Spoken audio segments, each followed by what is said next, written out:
எனக்கன்பான சகோதர சகோதரிகளே, இயேசு கிறிஸ்துவின் இனிய நாமத்தில் அன்பின் காலை வணக்கத்தை தெரிவித்துக் கொள்கிறேன். இந்த நாளுக்கான தியான தலைப்பு ஆவியினால் விடுதலை. கர்த்தரே ஆவியானவர்.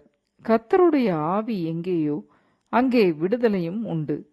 2 கொரிந்தியர் 3:17. போதகர் பால் யாங்கிசோ அவர்களின் ஊழிய ஆரம்ப நாட்களில் ஒரு நாள் ஞாயிறு ஆராதனையில் ஆண்டவரது வழிநடத்துதலையும் பிரசன்னத்தையும் அவரால் உணர முடியாததால் தோல்வியடைந்ததைப் போல அவர் எண்ணினாராம். பாடல்கள், ஆராதனை, சாட்சி, பிரசங்கம் எல்லாமே மகிமை இல்லாமல் இருந்ததைப் போல உணர்ந்தாராம். மிகவும் துக்கமாய் இருந்தது அவருக்கு.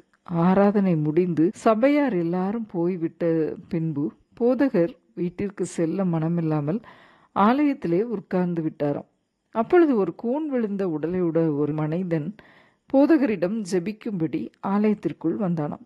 போதகர் ஜெபிக்கும் மனநிலையில் இல்லை. அவன் மனம் வருந்தி கேட்டது நிமித்தம் போதகர் ஜெபித்தார். ஒரு மாற்றமும் அவருக்கு ஏற்படவில்லை.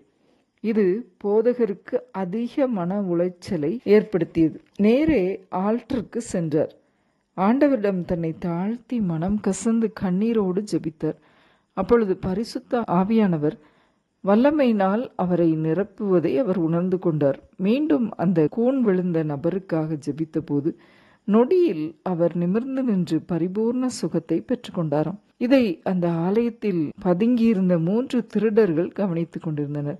இந்த அற்புதத்தை கண்டவுடன் நடுங்கி ஆண்டவரிடம் தங்கள் வாழ்வை ஒப்பு கொடுத்தார்களாம். ஆம், போதகர் தன் இருதயத்தை ஆண்டவரிடம் கொடுத்த போது ஆவியானவர் அவரை நிரப்பின போது அங்கே விடுதலை கிடைத்ததை நாம் பார்க்கிறோம். இதே போல 1 ராஜாக்கள் 18ஆம் அதிகாரத்திலும் கர்த்தருடைய பலிபீடத்தை எலியா செப்பனிடுகிறார். பின்பு வானத்திலிருந்து அக்கினி இறங்கி அற்புதம் நடைபெறுகிறது. அங்குள்ள ஜனங்கள் அதை கண்டு கர்த்தரே தேவன், கர்த்தரே தேவன் என்று ஆர்ப்பரித்தனர். தேசம் கர்த்தர் பக்கமாய் திரும்பிற்று என்று பார்க்கிறோம். ஆம், ஆவியானவர் நம்மோடு செயல்படும் போது அங்கே அநேக ஆத்துமாக்களை நாம் பெற்றுக்கொள்ள முடியும். நம்முடைய வாழ்க்கையிலும் நாம் உடைந்து கிடக்கிற நமது ஜெப வாழ்க்கையை ஆண்டவரோடு உள்ள உறவில், ஜெபத்திலும் வேத வாசிப்பிலும் நாம் சரி செய்து கொள்ளும்போது நிச்சயம் ஆண்டவர் நமக்கு விடுதலை தருகிறார்.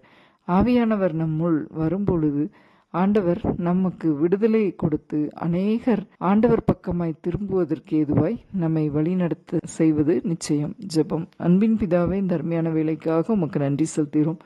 கர்த்தருடைய ஆவி எங்கேயோ அங்கே விடுதலை உண்டு என்று சொன்ன தேவன் தாமே, அநேக நேரம் நாங்கள் மனம் சோர்ந்து வேதம் வாசித்து ஜெபித்து எதற்கு என்று சோர்ந்து போகிற நிலைமையில் சோர்ந்து போகாமல் உமது சமூகத்திற்கு வந்து ஆண்டவரே நாங்கள் ஜெபிக்கும்போது ஆவியானவர் எங்களுக்குள் வாசம் பண்ணி ஆண்டவரே எங்களுக்கு விடுதலையை கொடுக்கிறீர் என்பதை இந்த நாளின் காரியங்களின் மூலமாய் எங்களுக்கு கற்றுக் கொடுத்தீர்.